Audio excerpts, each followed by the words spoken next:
Sa EMF, ito maraming sana. Kasi kami, as a responder, sinasabi namin, sana wag naming madami. Yung alam namin. Bakit? Kasi po, kapag ginamit namin to, mayroong isang taong nangangailangan ng tulong at nag-aagaw buhay. As a responder, meron na akong siguro more or less mga 35 to 40 na na-CPR na tao. Na-CPR. At ang nakasurvive lang doon sa tulong naman ng Panginoon dalawa lang. Isipin nyo yun Out of 45 na na-CPR, dalawa lang. So, dapat hindi natin siya magamit hanggang maaari. Pero sabi nga, iba ang may alam. So sa EMS, nag-focus lang tayo sa tatlo. Sa tatlo lang. Una,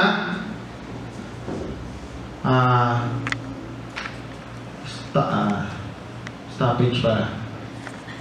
Spelling ko, stoppage. Breathing. Stoppage of breathing or huminto yung paghinga, nakalimutan niyang huminga. Okay? Pangalawa, dito tayo mag-focus Ang pangalawa natin, severe bleeding.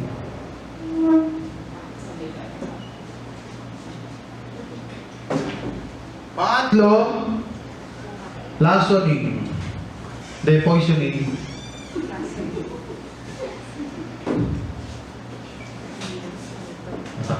Dalawa. Diyan tayo magpo-focus, Diyan sa tatlo. Okay? Severe bleeding o yung severe na pagdurugo. Okay? Okay? Una, stoppage of breathing. Pag nakalimutan ng huminto, nakalimutan niya huminga.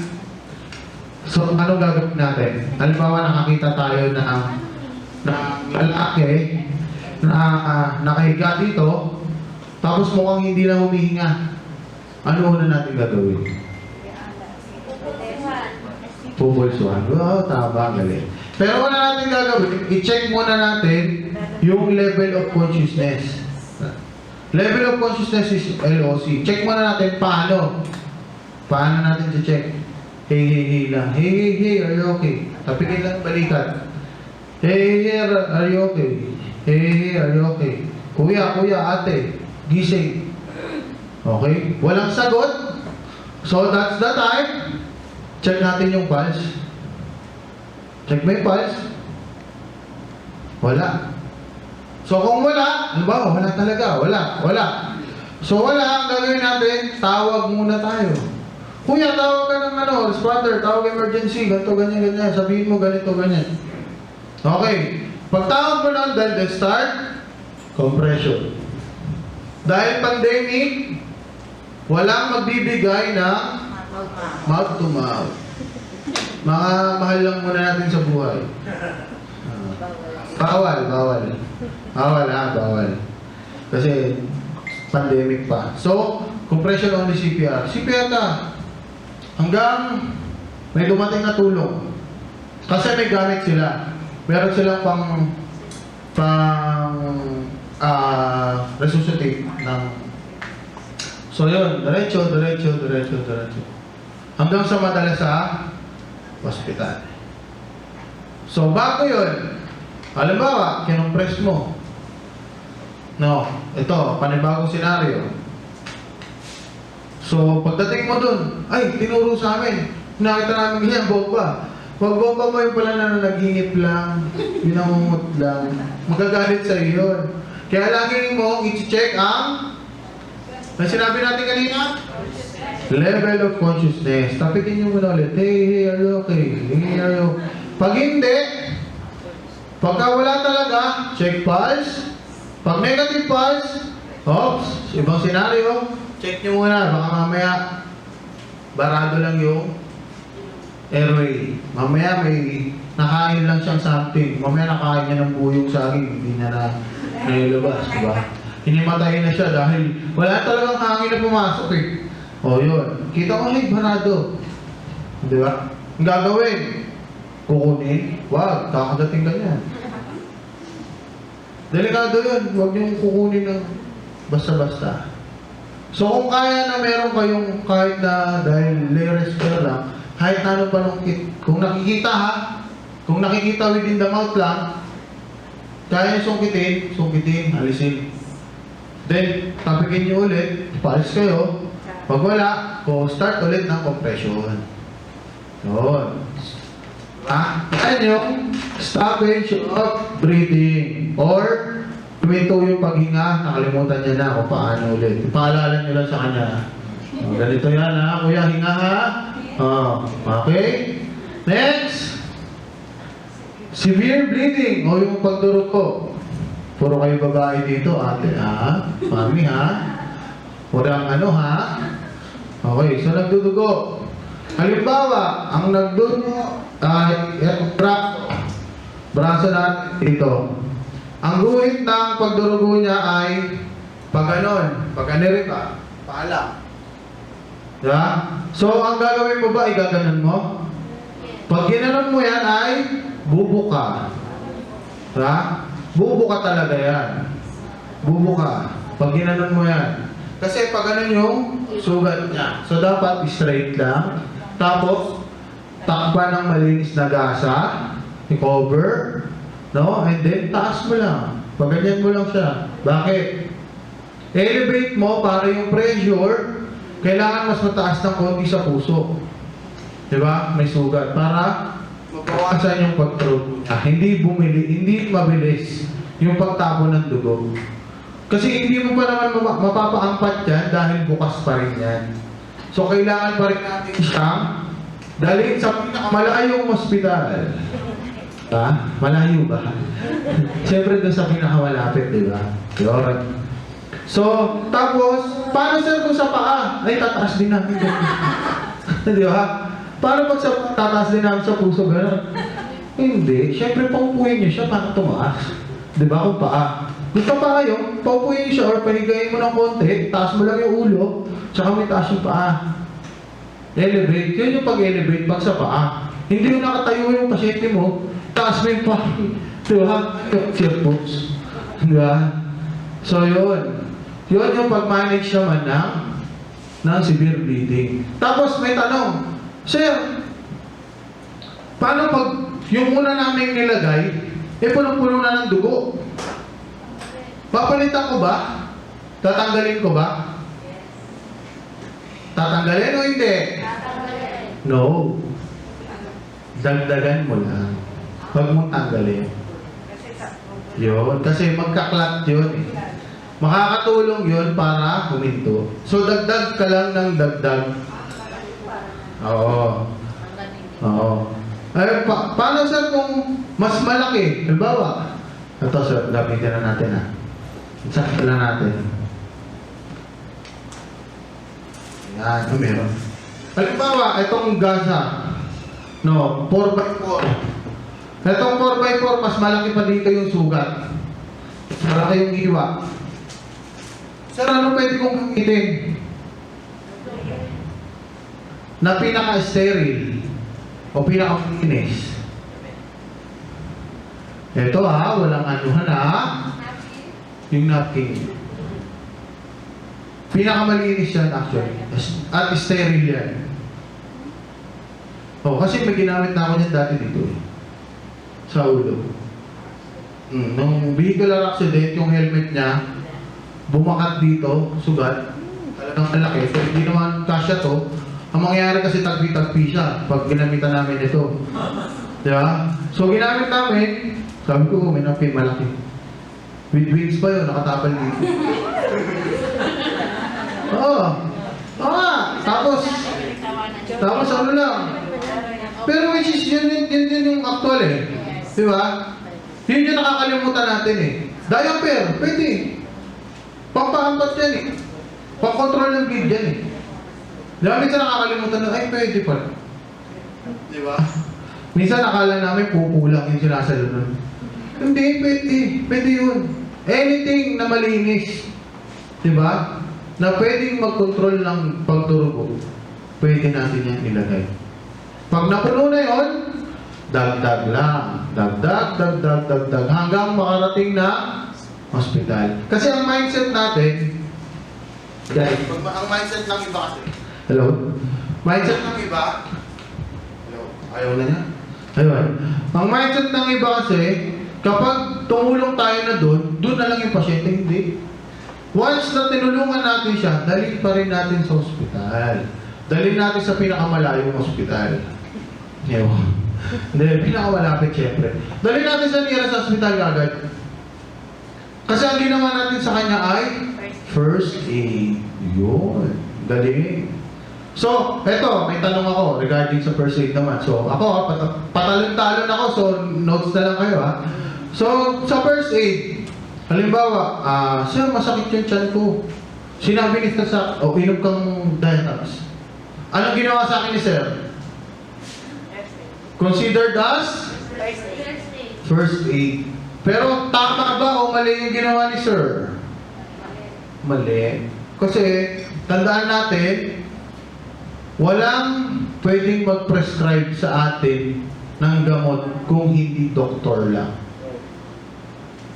Hanggat maaari, huwag tayong magpain. Bawa, ako, ang nireseta sa akin na pag sumasakit ang tiyan ko is Diatabs. Ano ka Diatabs? Nakareseta sa akin. Eh ngayon, sumakit yung tiyan mo. Hindi ko pwedeng i-repair sa yun.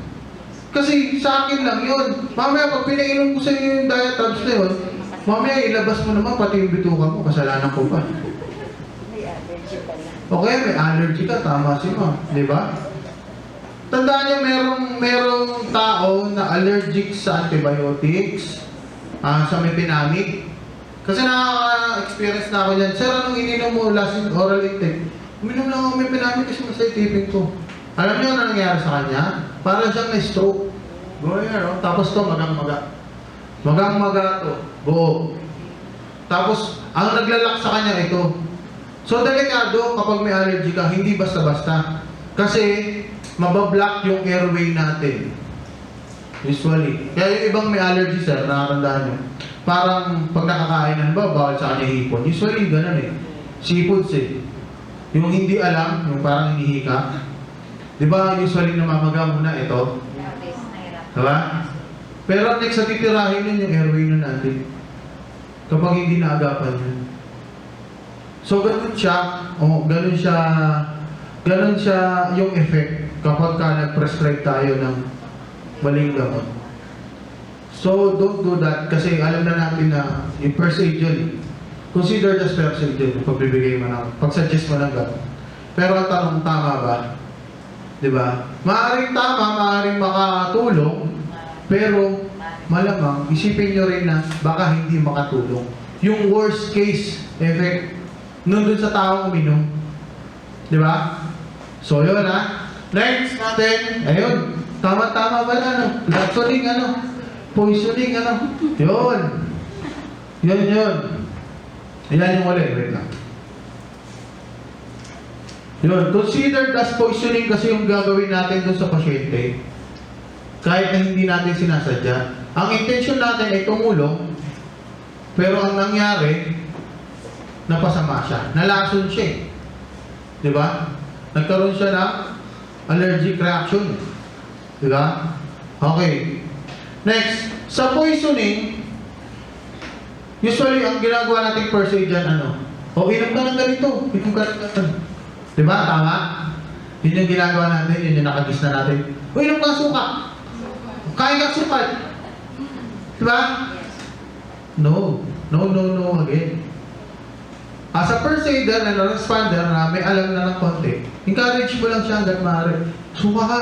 Sige, ubo mo lang. Ano mo kinain mo? Kausapin mo lang hanggang maaari. Malaking bagay na yun sa kanya para tulungan mo siya. Sige, suka mo. Tapos observe mo yung paligid. Ano ba ininom na itong kalokoy na ito? Di ba? Ano ba pumasok sa isipan mo at ininom mo ito? Oh, ngayon, nakita mo, halimbawa, ininom niya Ano ba to? Ininom niya agwa. Uminom ng agwa aksyonada. O sige, ininom mo. Tapos, ang pinaka-importante sa lahat, itapag sa poison control hotline. Lista niyo to kasi ito, sa buong Pilipinas, ito lang yung poison control number hotline. Ito yung from Philippine General Hospital. Na kahit ito mag-a-assist talaga sila. Tatanungin lang nila sa detalye. Okay, pakisulat. 524-1078. Lagyan nyo lang ng 8 sa harap. Kasi wala nang 02 ngayon.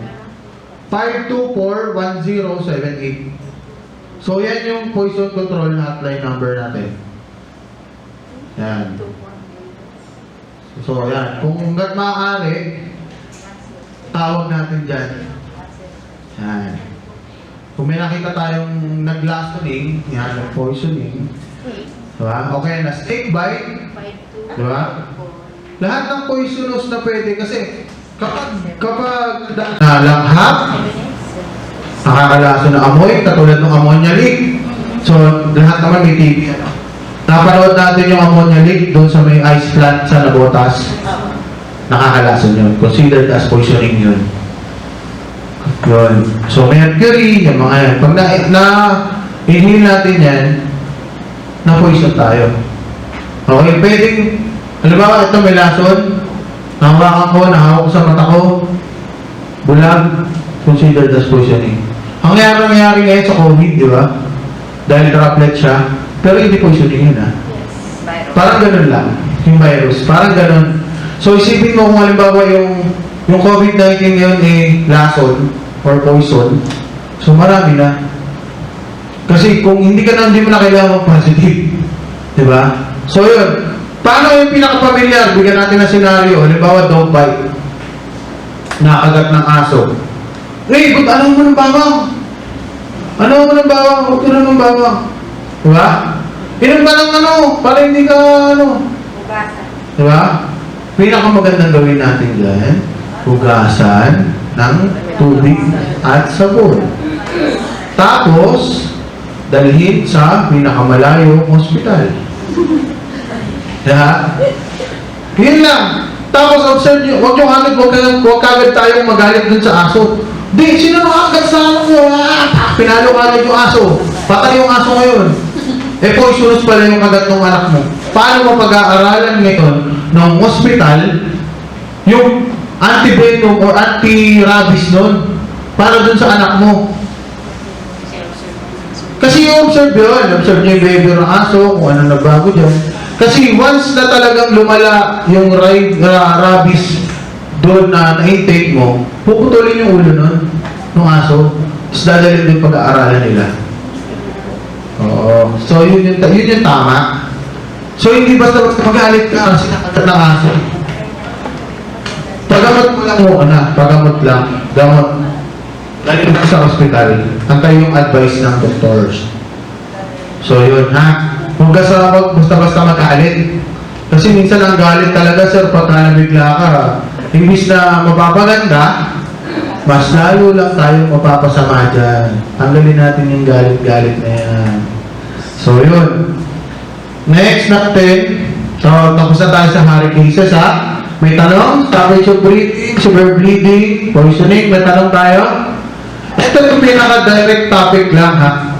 Direct lang. Kasi kung i-consider natin to, lahat to, itong topic na to ng EMS, sakop to ng BLS or Basic Life Support Training Seminar. Yun nga lang, as per, so sabi ko kayo ng perdita, i-highlights na lang natin. Kasi sabi ko, yung mga pinaka-importante at real McCoy na nangyayari. Kasi yun yung mga real scenario na nangyayari. Nakakita ka halimbawa ng kasabay mo lang sa kumakain, maya gumaganon na. So, ang gagawin mo, kung inom ka tubig, gusto ka sumuka, piliin mo tubig. Dinagukan. Di ba? Observe. Di ba? Kaya mo lang, ano ba nangyari sa'yo? Pero tinatapik-tapik mo na yung likod. Sige, kaya mo yan. Ginawa mo. Kasi minsan, di ba, nami-misinterpret yung mga pasyente. Di ba na, gusto ka sumuko hindi makasuka eh. Dahil hindi na makahinga kasi iba na yung kulay. Tapos, papainin mo, ano ba tubig? Di ba? Tanggalin natin yung mindset natin na biglang yung action ng inom ng tubig, inom ka nito, kaya ka asukal, di ba? Inom kang gatas, yung yolk ng itlog. Kasi mamaya ng allergies. O sige, pinainom mo yung sa itlog. Dahil syempre nakakasuka naman talaga yun eh. O, kapag painom mo dun, may allergy siya. Nailabas niya nga yung dapat niyang ilabas. Na-allergy naman, namaga naman, nag-block yung, ano sa tingin mo? Ano nangyari? Ay, di ba? Mas lalo lang lumala. So, sa EMS Word, tandaan natin, kung tayo basta-basta nagbibigay ng lunas o solusyon kapag hindi tayo sigurado. Bawal natin magtanong tayo. Pero at least ito, alam na natin yung pinaka-importante. Una sa lahat, laging mag-plano. Di ba? Sa lahat ng activities natin yan, para makasurvive tayo sa first wave, sa earthquake, sa flood, at saka sa fire, kailangan natin ng isang malaking P. Plan. Kailangan natin magplano. Plano. Okay? Then mag-prepare. Prepare. Ano yung prepare natin? Ito na yun. Si first aid. Kasama to sa pinag-prepare natin. Diba? Kaya sinasabi natin, hinuli ko yung first aid, hinuli ko siya para may pakita sa inyo na yan tatlong senaryo na yan para makasurvive tayo, kailangan din natin to. Hindi lang yung food, syempre, usually sabi ko nga, common sense, o sentido, kailangan natin ng tubig. Alam na natin lahat yan. Kailangan natin ng makakain at least 3 to 7 days. Kung medyo matraffic man yung tutulong sa atin dahil matraffic talaga sa EDSA, di ba? At least meron kang makakain, makakasurvive ka. At eto, kasi sa ganyang klase ng disaster, expect the worst. Ano yung worst? Magkakaroon ka ng konting gasgas, konting bali sa paa, konting untok, konting bukol, lahat yun nasa iyo, konti lang, hanggang sa konti na lang ipakita mo. At least meron ka nito na pwede mong masabing hindi ka lang ma-infect. Kasi tandaan nyo, usually, lalo na sa baha. Sa baha, ano ang mas nakakamatay pag nakasurvive ka na. Yung after. Ano mas nakakamatay? Mga tiga-Marikina. Leptus. Diba? See? At least alam natin. Yan yung mas nakakamatay. Yung after na. Kasi, kampante ka na eh. Baba na lang yung tubig ng baha. Pwede ka nang lumusong. So, yun. Hindi ka nag-ingat. Diba? Wala sa plano mo yun. So, lagi natin, pag nagplano kasi tayo, lagi natin iisipin yung pinaka-worst. Paghandaan mo na yung worst, kaysa maghanda ka ng parang naghanda ka lang. Diba? Naghanda ka na rin lang, di paghandaan mo yung pinaka-worst. Diba? Tama? So, yun. So, yan. Sa flood, no? Then, sa fire. Sa fire naman, paano kung nasunog? Ikaw mismo na, no? Nadampihan ka ng apoy. Anong gagawin mo? Kung sa earthquake, meron drop, cover, and hold. Sa fire, ano meron? Strap, drop, roll. Sulat ha, sa fire. Stop, drop, and roll. Okay? Stop ka, then drop, then roll. Okay? Next. Next natin sa fire. Sino marunong gumamit ng fire extinguisher? Okay. Lagi ko lang tatandaan yung salita, pass. Okay? P-A-S-S. Pass. So, ano yung pass? Wala ko si ate. Ano yung pass? P-A-S-S.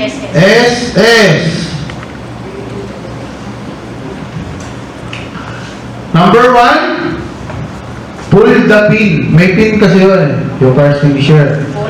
Pull. Taki. Pull the pin. Next, aim. Aim the base of fire. O kung saan yung nag-aapoy mismo. Yung pinagagalingan mismo ha. Sa pag-aim, halimbawa, ito yung kahoy. Ito yung kahoy. Ito yung apoy. Ano ba? Bakit nandroid ko ng apoy? Basta yan yung apoy. Ano ba? Yan yung apoy. Apoy yan ha. Ito yung kahoy. Saan mo i-aim? Dito ba? Dito mo ba tututok? O dito? Sa kahoy. Yung base, yung pinaka-base niya, yung titirahin natin. Ha? Hindi yung dito. Yung iba kasi, kung ito yung apoy, tinitira dito sa taas. Sayang. Sayang lang. Hello. Tirahin natin yung pinaka-base kung saan talaga yung nagagaling yung apoy. Kasi ang pinapatay natin dyan ay, ano tinatanggal natin sa triangle of fire? Kapag ganon? Kapag ganon? Oxygen and fuel. Yun. Diba? So yan ha. Aim the base of fire. Then next, squeeze the lever. Kasi yung fire extinguisher may ganon, yung parang baril. Diba? Diba? Nakatutok na yung ano, yung pinaka-hose niya. So, may lever yun. Yung pinagtanggalan mo ng pin, may lever yun. Squeeze mo lang. Okay? So, pag na-squeeze mo na, lalabas na yun. Yung powder nun, or yung water doon. Then, ang next natin is sweep. Left, right. Left, right. Sweep mo lang. Okay? Ganun mo lang. Kasi malakas na yung pressure nun. So, yun yung paggamit ng fire extinguisher. Okay. Next. Balik tayo ulit. Earthquake tayo ulit. Sa drop, cover, and hold. Next, anong meron doon? Pagkatapos ng fire, prepare for aftershock. Oh, may mga aftershock yan. Ano yung aftershock? Yun yung natulala ka? May aftershock ka pa? Hindi. So, yun. Tapos, check for injuries. Kaya sabi sa inyo, sa tatlo na yan, kailangan lagi tayong merong at least first aid kit. Kasi alam na natin mag-manage na wound or severe bleeding. Takpan mo lang ng takpan ng malinis. Okay? So, ngayon may tanong pala ako sa inyo doon sa AMS. Kapag ba, halimbawa may sugat, sir, ano ba ilalagay namin? Lalagay ba kami ng ganito? Ng agwa? Lalagyan namin ng agwa? Lalagyan namin betadine? Lalagyan namin alcohol? Sir, ano ba pinakamagandang gawin namin? Ha? Release lang. Running water kung hanggang maaari. Eh ngayon wala kasi survival. Ano lalagyan natin? Alcohol. Ha? Huwag alcohol, masakit yun. Pag walang sir, Hindi. Kapag kaya nga ito, actually, yung first aid kit natin, dapat may bottled water. Oo, kasama siya doon. Hindi, syempre, kung case to case, pwede mong inamin, and then pwede mo rin palinis. So, tanggalin mo lang naman doon yung mga batang maliliit, yung mga... Basta malinisan lang siya ng konti kasi survival naman tayo eh. Pinag-usapan natin dito survival eh. Wala tayo doon sa setting ng malinis yung pagkakasugat mo eh. Diba? Tanda mo na acquire natin yung sugat na yun dahil survival. Maaaring lumusot ka dun sa, nasugatan ka dun sa kahoy, nasalutsog ka, o nadapa ka, tinulak ka ng kasama mo. Mga ganun ba? Diba? So yun yung muna natin gawin. Linisin lang, paagusin lang natin yung tubig, and then takip na agad. Kasi kapag pinatagal mong naka-expose ang sugat, ang mangyayari ay infection. Very good. Kaya nakatakip lagi eh. Kasi nga i-infect. Ayun. And then, next, Next na gagawin natin, next na pwede natin idagdag sa EMS. Diba sa EMS, halimbawa nakakita tayo ng isang victim na hindi humihinga, ang gagawin natin? Check natin ang Level of consciousness. level of consciousness. Okay, LOC. Then, pag na-check na yan, CPR, then next doon, tawag ng tulong.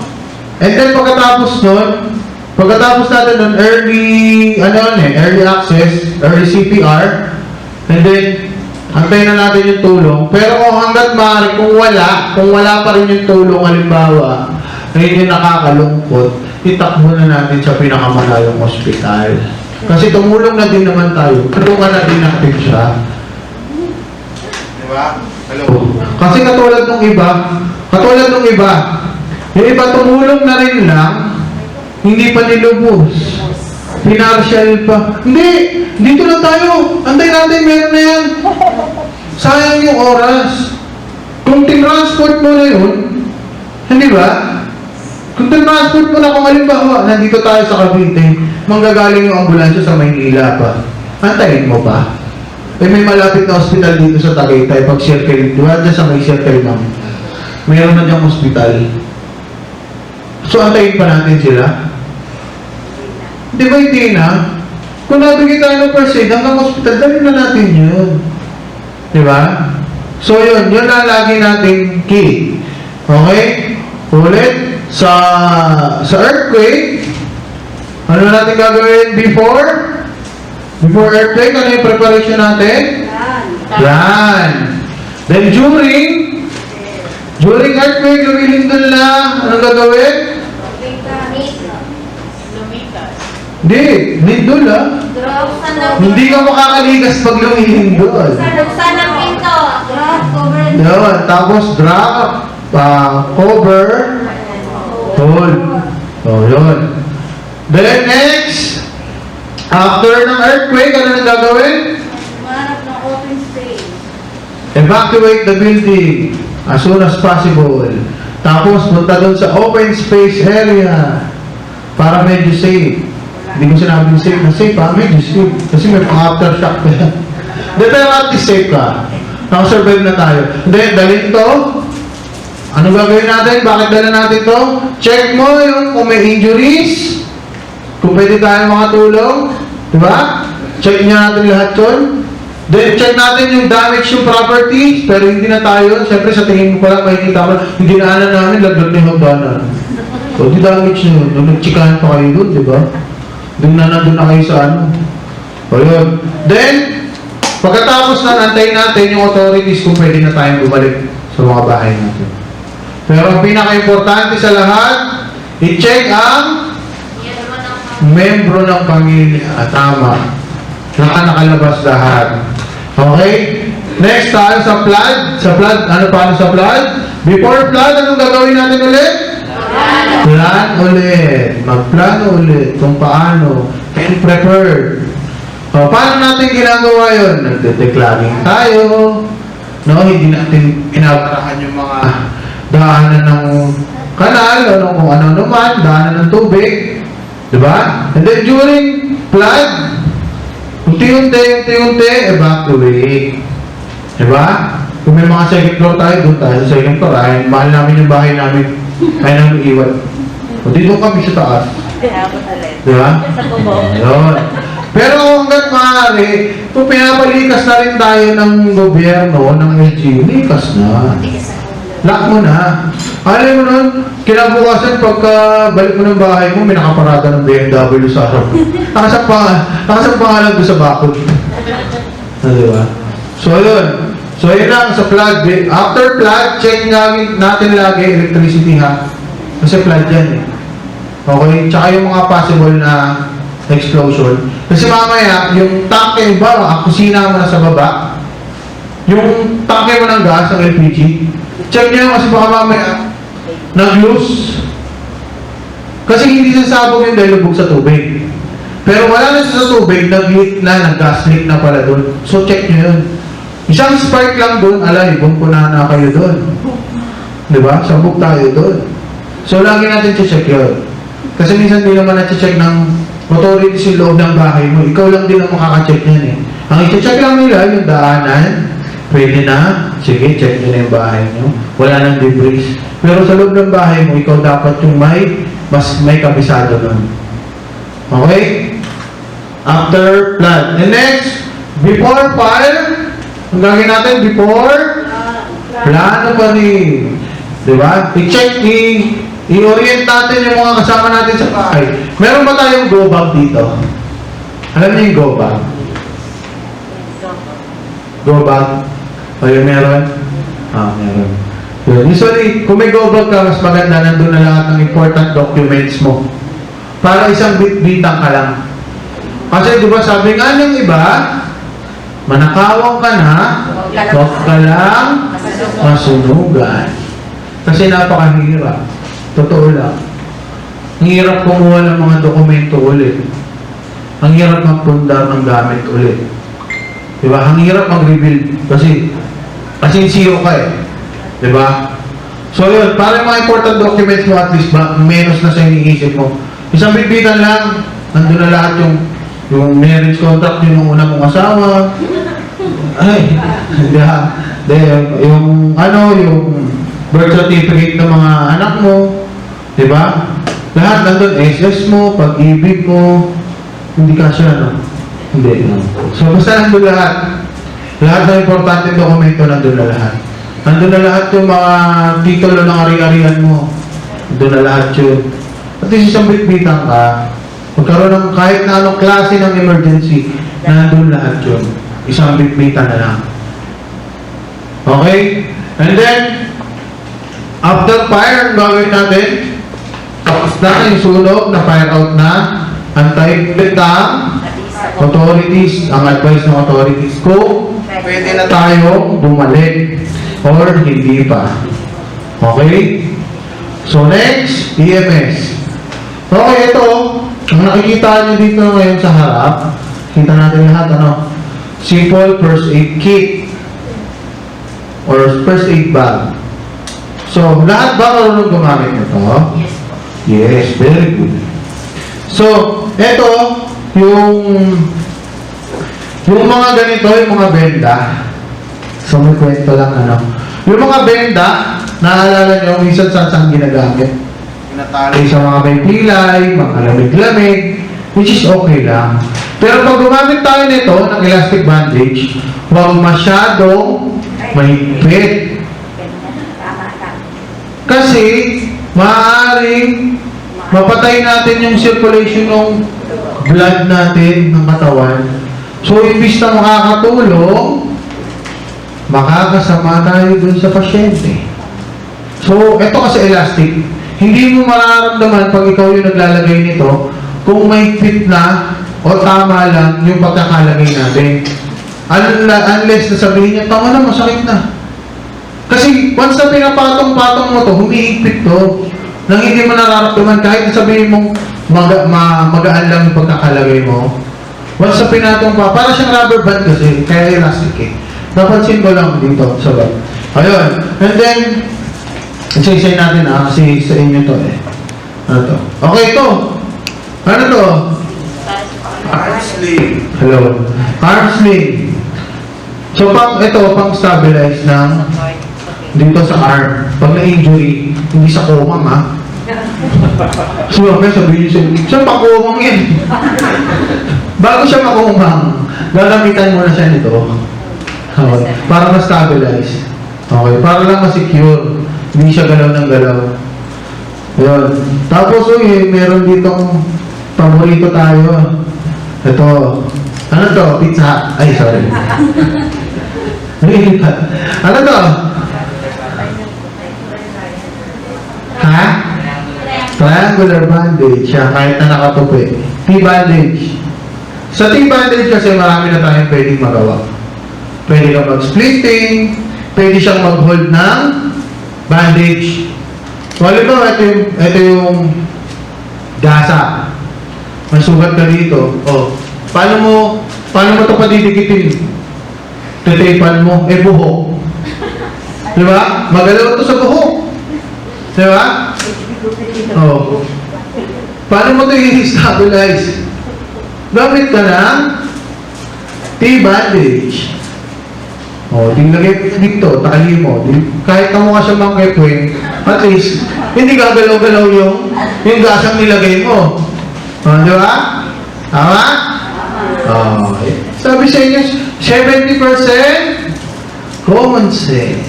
Diba? Yun yung sinasabi natin na dapat once na nasa survival tayo.